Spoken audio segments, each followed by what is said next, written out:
Heap জয়েন্টের সমস্যার ক্ষেত্রে এভিএন এর কথা আমরা আপনার কাছ থেকে শুনছিলাম, যারা আসলে অপারেশন করছেন পরবর্তীতে তাদের সেই ফলো আপটি কীভাবে আপনারা নিশ্চিত করছেন? ধন্যবাদ। আমরা পুরো অপারেশন প্রক্রিয়াটাকে 3 ভাগে ভাগ করি। অপারেশনের পূর্ববর্তী পর্যায়, অপারেশন পর্যায় এবং অপারেশন পরবর্তী পর্যায়ে 3টা ভাগে ভাগ করি এবং একটি সাকসেসফুল অপারেশনে 3টি পার্টই খুবই গুরুত্বপূর্ণ।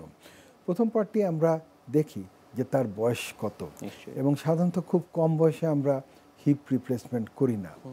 দ্বিতীয়ত তার স্টেজিংটা, এভিএন যে স্টেজটা কতটুকু, সে কি এটা কি ইন্ডিকেশন আছে কিনা, তার মানে এটা স্টেজ 3-4-এ যদি থাকে এবং অ্যাসিটাবুলামেও যদি ক্ষয় করে থাকে তাহলে আমরা হিপ রিপ্লেসমেন্ট করে থাকি। তারপরে আমরা কনসিডার করি সে যদি কোনো রোগে থাকে তাহলে সেই রোগটা, যেমন এসএলই ব্যাপারে, তাহলে সেই রোগটাকে আগে কন্ট্রোল করে নিয়ে এসে আমরা হিপ রিপ্লেসমেন্ট করে থাকি। সবচেয়ে ইম্পর্টেন্ট জিনিস হচ্ছে যে হিপ রিপ্লেসমেন্টের যে যন্ত্রটা, এটা সাধারণত পরিবর্তনযোগ্য না, কিন্তু খুব সমস্যা পড়ে গেলে অনেক সময় সেগুলো যদি আমি বলবো যে এটা কার্যকরী না হয়, তখন অনেক সময় এটা পরিবর্তনের প্রয়োজন পড়ে।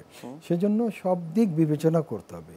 রোগীর বয়স, সেই বলটা কি সম্পূর্ণভাবে নষ্ট হয়ে গেছে কি না, তারপরে আরও কিছু এই কি মেটাল আমরা ব্যবহার করব বা কি ইমপ্ল্যান্ট আমরা ব্যবহার করব। কম বয়সীদের জন্য খুবই ভালো ইমপ্ল্যান্ট ব্যবহার করতে হবে, এবং যাদের বেশি বয়স তাদের হয়তো অনেক সময় এই ইমপ্ল্যান্টটা খুব ভালো না হলেও চলে। তো সব কিছু কনসিডার করে আমরা রোগীকে প্রিপেয়ার করি, এবং রোগীর কোমরবিডিটি আছে কিনা, কিডনি সমস্যা আছে কিনা, হার্টের সমস্যা আছে কিনা, ডায়াবেটিসের সমস্যা আছে কিনা, বা অন্য কোনো চর্মরোগ বা অন্যান্য কোনো রোগ আছে কিনা, সেগুলো সব কিছু কন্ট্রোল করে আমরা রোগীকে অপারেশনে ইন্ডিকেট করি নিয়ে যাই। স্যার, হিপ রিপ্লেসমেন্ট করা হলে সেটির স্থায়িত্ব কতদিন হতে পারে? স্থায়িত্বর ব্যাপার হচ্ছে কিছু কিছু ইমপ্ল্যান্ট আছে যেটা সিরামিক অন সিরামিক, এটা স্থায়িত্বকাল অনেক বেশি, এবং এটা জার্মানিতে তৈরি হয়, এটা বায়োল্যাক্স কোম্পানি এটা তৈরি করে। তারপরে আছে সিরামিক অন পলি, সেটার স্থায়িত্বকাল অনেক বেশি।